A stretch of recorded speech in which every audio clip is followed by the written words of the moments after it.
Prezados alunos, vamos agora para a terceira parte desta videoaula que era sobre fissão e fusão nuclear.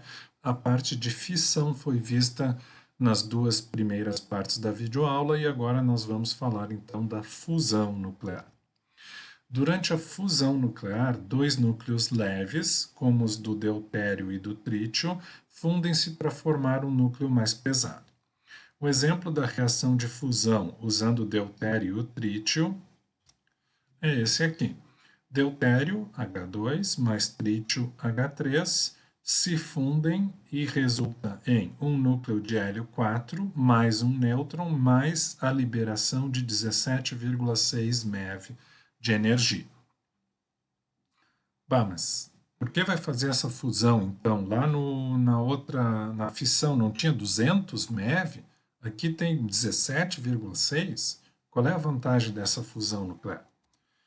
Olha só, a energia liberada na fusão nuclear depende da reação. Embora ela não seja maior que a energia liberada na fissão nuclear, em valor absoluto, ela é maior se nós considerarmos a quantidade de energia por unidade de massa. Então, 17,6 MeV certamente não é maior que 200 MeV. Mas 17,6 MeV por 2 mais 3, 5, pode ser maior do que 200 dividido por 235. Então, aí é que está o X da questão. Se nós consideramos a quantidade de energia por unidade de massa usada na reação, a fusão nuclear fornece, então, 3,52 MeV por núcleo. Na verdade, depende da reação de fusão, tá? Para a reação mostrada no slide anterior, a energia liberada é 17,6 sobre 5, 3,52 MeV por núcleo. Na seção anterior, para a fissão nuclear do urânio 235, a energia liberada era 1 MeV por núcleo. Então vejam bem, 3,52 MeV por núcleo é maior do que 1 MeV por núcleo. Então, nesse sentido, a energia produzida por unidade de massa é maior na fusão do que na fissão nuclear. A produção de energia a partir da fusão nuclear é muito promissora por causa da abundância de combustível e da ausência de alguns perigos que são inerentes aos reatores de fissão nuclear, que nós falamos na videoaula anterior. Mas, infelizmente, ainda não temos a tecnologia necessária para tornar a fusão uma fonte prática de energia. Devido à repulsão coulombiana entre os dois núcleos leves, nós vamos nos concentrar aqui no exemplo do deutério e do trítio daquela reação que apareceu nos slides anteriores, tá, pessoal? Poderiam ser outros núcleos leves, mas nós vamos falar deste caso aqui. Então, devido à repulsão coulombiana entre os dois núcleos, são necessárias energias cinéticas muito grandes, da ordem de 1 MeV, para que os dois núcleos possam ficar suficientemente próximos a ponto das forças nucleares se tornarem eficazes na realização da fusão. Tais energias cinéticas podem ser atingidas usando um acelerador de partículas, por exemplo. Mostramos aceleradores de partículas, né? Também nas videoaulas anteriores. Inclusive, nós temos um acelerador de partículas no Instituto de Física da URGS. E ele consegue acelerar prótons a 3 MeV. Então, ele conseguiria acelerar deutério e trítio a 1 MeV também. Ah, beleza, vamos lá fazer a fusão, então. Mas não é tão simples assim. O espalhamento de um núcleo pelo outro é muito mais provável que a fusão. Então, se a gente for lá e acelerar deutério contra um alvo de trítio, o que vai acontecer? Vai haver basicamente espalhamento do feixe de deutério pelo trítio. É muito mais provável do que a fusão. E a energia que nós vamos gastar para acelerar os núcleos vai ser maior que a energia produzida pelas fusões que eventualmente acontecerem. Então, não dá para fazer com aceleradores de partículas. Não vale a pena gastar mais energia do que se produz. Então, para obter energia a partir da fusão, as partículas devem ser aquecidas a temperaturas grandes o suficiente para que a reação de fusão ocorra como resultado de colisões aleatórias devido à agitação térmica.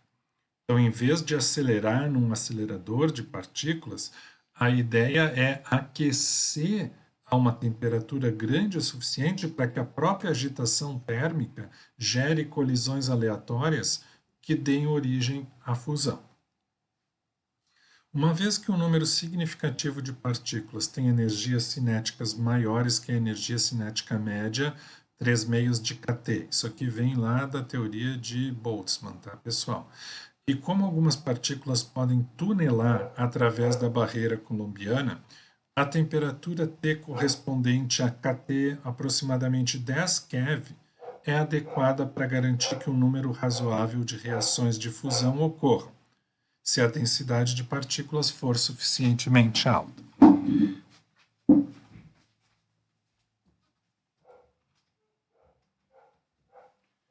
Bom, então essa é a solução do problema. Vamos tentar achar uma temperatura T para a qual a gente tenha o produto kT igual a 10 keV. Pois é. Para chegar nesse valor de kT igual a 10 keV, o pequeno problema é que a temperatura tem que ser da ordem de 10 na 8 Kelvin. Ou seja, são 100 milhões de graus Kelvin. Não se usa graus, né? São 100 milhões de Kelvin. Como é que nós vamos chegar numa temperatura de 100 milhões de Kelvin? Essa é basicamente a temperatura no interior de uma estrela. Aí, bom, dentro de uma estrela, as reações de fusão nuclear ocorrem e são comuns, porque lá a temperatura é alta o suficiente. Mas como é que nós vamos achar, ou como é que nós vamos chegar numa temperatura dessa ordem aqui na Terra? Além disso, nessa faixa de temperatura, os materiais estão na forma de plasma, ou seja, um gás constituído por íons positivos e elétrons. Como é que nós vamos conter esse plasma? Então, um dos problemas que surge nas tentativas de produzir a fusão controlada é justamente como confinar o plasma por tempo suficiente para que a reação ocorra. Lá no interior do Sol, o plasma fica confinado porque existe o enorme campo gravitacional do Sol puxando tudo para dentro. Aqui na Terra não é bem assim. Então, nós temos já um grande problema em como confinar o plasma por tempo suficiente para que a fusão ocorra. A energia necessária para aquecer o plasma é proporcional à densidade de íons, Nzinho, enquanto que a taxa de colisão é proporcional à densidade de íons ao quadrado. Se a gente chama de tal o tempo de confinamento, a produção de energia vai ser proporcional a n ao quadrado vezes t. A gente precisa das colisões para que ocorra a fusão, e essas colisões ocorrem durante um tempo, que é o que nós estamos chamando de tempo de confinamento aqui. Então, a produção de energia é proporcional a n ao quadrado vezes tal. Para que a energia produzida seja maior que a energia consumida, é necessário que C1 vezes n ao quadrado vezes tal seja maior do que C2 vezes n. C1 e C2 aqui são constantes, tá, pessoal? N é a densidade de íons e n ao quadrado vezes tal é a densidade de íons ao quadrado, ou seja, taxa de colisão vezes tempo de confinamento. Então, em 1957, o físico J.D. Lawson calculou essas constantes a partir de estimativas sobre a eficiência de vários reatores de fusão hipotéticos. E ele deduziu uma relação entre a densidade de íons N do plasma e o tempo de confinamento tal do plasma. Essa relação que o Lawson deduziu está mostrada aqui. O produto N vezes tal deve ser maior do que 10 na 20 segundo vezes partículas por metro cúbico. Esse aqui é chamado de critério de Lawson. Então, se o critério de Lawson for satisfeito, ou seja, se a densidade de íons vezes o tempo de confinamento for maior ou igual a 10 na 20, aí o que acontece? Bom, além desse critério for satisfeito, também a energia térmica for alta, KT da ordem de 10 keV, ou seja, temperatura na ordem de 10 na 8, a energia liberada em um reator de fusão vai ser igual à energia consumida. Ou seja, o balanço energético vai ser nulo, nós não vamos estar ganhando nada, porque tudo que a gente está produzindo, a gente está gastando igual.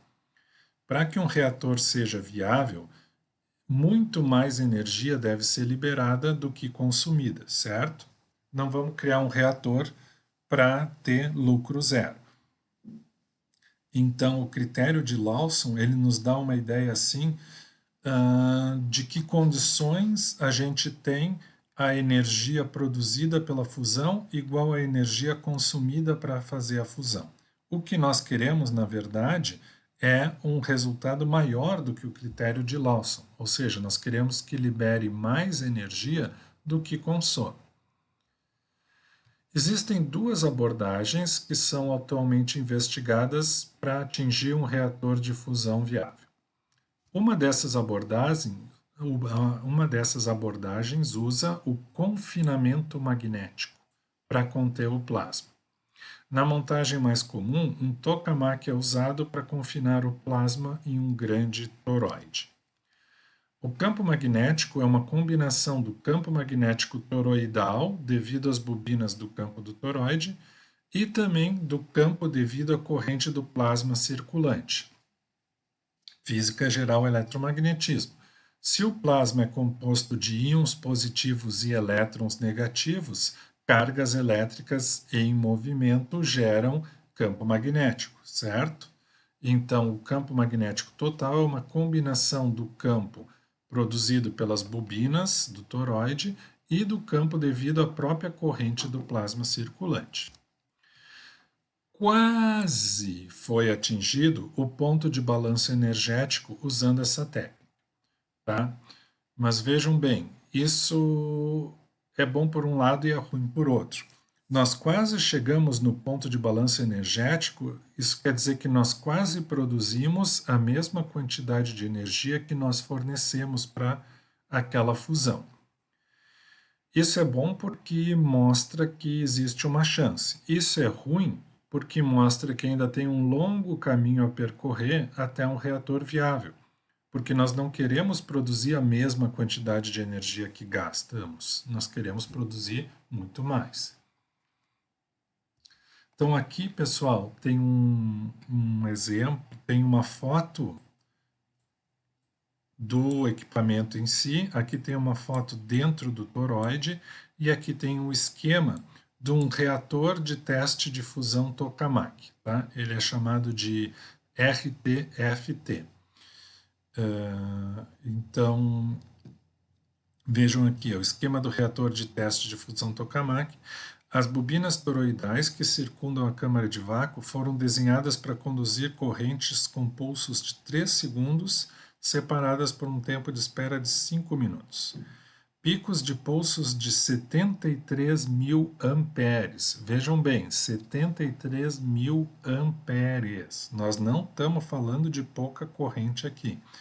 Produzem um campo magnético de 5,2 Tesla. Lembra lá que vocês fizeram um laboratório na física e eletromagnetismo sobre campo magnético da Terra? Lembra qual era o valor? Tinha que pegar o valor num site lá, lembra? Pois é, era da ordem de nanotesla. Aqui nós estamos falando de 5,2 Tesla. Esse campo magnético é o principal meio de confinamento do plasma de deutério-trítio que circula dentro da câmara de vácuo. Então vejam aqui a câmara de vácuo do sistema, fica aqui assim. Essa aqui é do sistema de resfriamento, a câmara de vácuo do toroide fica aqui. Tá? Então nós temos toda essa parafernália na volta para manter, além de ter coisas para blindagem de nêutrons, também para manter os campos magnéticos aqui dentro. A corrente para os pulsos é distribuída convertendo energia rotacional de dois pêndulos de 600 toneladas. Conjuntos de bobinas poloidais, perpendiculares às bobinas toroidais, carregam uma corrente oscilante que gera uma corrente através do próprio plasma confinado, aquecendo ohmicamente. O que quer dizer aquecendo ohmicamente? É por resistência, né? Efeito Joule. Campos poloidais adicionais ajudam a estabilizar o plasma confinado. Entre 4 e 6 sistemas de injeção de feixes de nêutrons, é mostrado apenas um no esquema, são usados para injetar átomos de deutério de alta energia em um plasma de deutério-trítio aquecido além do que se pode obter ohmicamente, chegando no ponto de fusão. Então, aqui na letra B tem o próprio RTFT, o diâmetro da câmara de vácuo é de 7,7 metros, então vejam, o troço é grande. E aqui tem um plasma de 800 kA, durando 1,6 segundos quando ele descarrega dentro da câmara de vácuo. Então, tá difícil de ver alguma coisa aqui, né, pessoal? Mas a ideia é que isso aqui é uma imagem do plasma dentro dessa região toroidal. E qual é a abordagem que não é a abordagem do confinamento magnético? Bom, a outra abordagem é chamada de confinamento inercial. Ela usa uma esfera sólida de deutério e trítio que é bombardeada por todos os lados usando feixes de laser pulsados e intensos, com energias da ordem de 10 na 4 Joule, durando aproximadamente 10 na menos 8 segundos. Então, é uma esferinha bem pequenininha, tá, pessoal? Ela é bem menor que uma moeda, por exemplo, e ela é bombardeada por todos os lados usando os feixes de laser muito intensos. Simulações de computador indicam que a esfera deveria ser comprimida aproximadamente 10.000 vezes. Então, imagina uma coisa ser comprimida 10.000 vezes da sua massa específica normal e aquecida a temperaturas maiores que 10 na 8. Então vejam bem, o objetivo aqui é que essa esferinha bombardeada com esses lasers sofra uma compressão e um aquecimento ao mesmo tempo. Isso poderia produzir cerca de 10 na 6 joules de energia de fusão em 10 na menos 11 segundos. Esse processo é tão rápido que o confinamento seria alcançado pela própria inércia, não daria tempo de o plasma se espalhar. Então aqui nós temos um exemplo, então mostrado aqui do lado esquerdo na letra A câmara de alvo da NOVA, uma esfera de alumínio de aproximadamente 5 metros de diâmetro, dentro da qual 10 feixes de laser, dos mais poderosos do mundo, convergem para uma pelota, olha só, contendo hidrogênio, com 0,5 milímetros de diâmetro. Tá? É um arranjo experimental daquilo que eu falei no slide anterior. A reação de fusão resultante é visível como se fosse uma estrela muito pequena, durando 10 na menos 10 segundos e liberando 10 na 13 nêutrons. Então, seria o que é mostrado aqui. Então, aqui na pontinha está a tal da esferinha de deutério-trítio, de hidrogênio, e ela é bombardeada com os lasers e aí ocorre a fusão. E aqui eu acredito que isso seja uma imagem feita durante o bombardeamento e a gente consegue ver a fusão como se fosse uma estrela muito pequena. Aqui, pessoal, essas esferinhas aqui, então vejam bem, o elemento marrom cinza aqui é uma moeda. Essas esferinhas douradas são as esferinhas de deutério e trítio para ser usadas na câmara de fusão a laser. Então vejo que as esferinhas são bem menores do que uma moeda, por exemplo. Como a construção de reatores para fusão nuclear envolve muitos problemas práticos, e até hoje nós não conseguimos nem ultrapassar o ponto de balanço energético. Tá? Veja bem, nós não conseguimos nem produzir a mesma quantidade de energia que foi gasta para a fusão. Então, nós não conseguimos ultrapassar o ponto de balanço energético. Imagina quando que nós vamos conseguir chegar num ponto de gerar bem mais energia do que é usada para produzir a fusão. Bom, a previsão é que a viabilidade da fusão como uma fonte de energia não aconteça nas próximas décadas.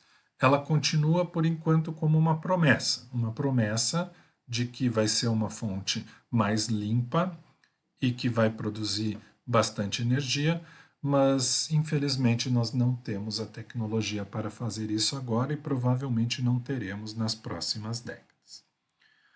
Então, pessoal, isso aqui era o que nós tínhamos para falar sobre fusão e fissão nucleares. Continuaremos na semana que vem.